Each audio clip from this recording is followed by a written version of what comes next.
hope that this diagram makes sense. This is a map. This is a map of what the taproot survival drives and competitive drives and feeding drives of our species has created in our world and how it's created them. All of this, moving from left to right, creates unresolved waste and pollution, which then creates global warming. Does it make sense that these dynamics have become systemic? They've been built into laws and regulations and social process and tribal process and organizational cultural process, belief systems. And therefore, there must be systemic transformation. You can't just take one of these boxes and shift it and change the whole world enough.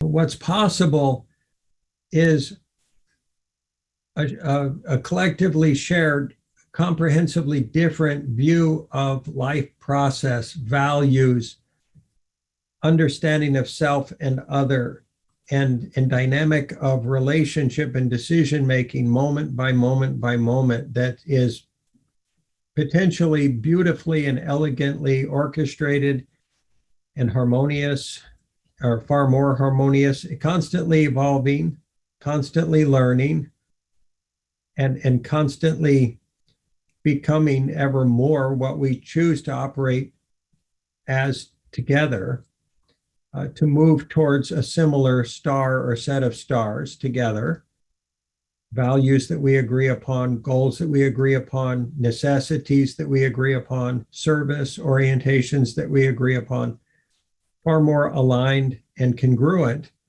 than we are today. If we look at, if you can imagine the whole world in a sort of hydraulic press. We've said before that if you put a piece of one of the hardest stones in the world, granite, in a hydraulic press and you apply enough pressure, it will literally begin to flow like a liquid. It doesn't get crushed, it begins to flow like a glacier. We have the capacity through the pressurization of climate change, the pressurization of COVID, the pressurization of the fear of loss of our lifestyles or future generations or the natural world, or fear of loss of all kinds, and fear of lack of all kinds, and pain of suffering of all kinds.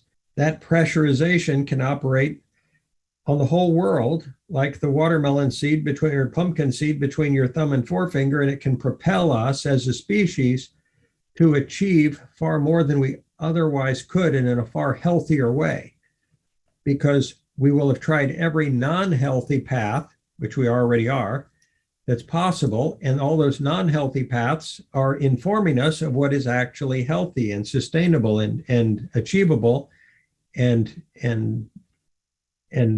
good for us and good for the world.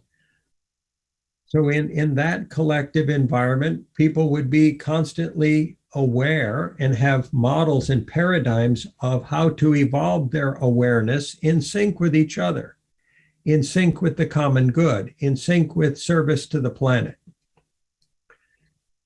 And they would be very well, not just schooled, they will have had excellent modeling from birth of how to work together, not as drones, not as drone worker bees, as co-creative collectives that have common purpose and where they can find joy in their co-creative process and recognize their dharmic intentions and the goodness thereof together and through free will, not through oppression.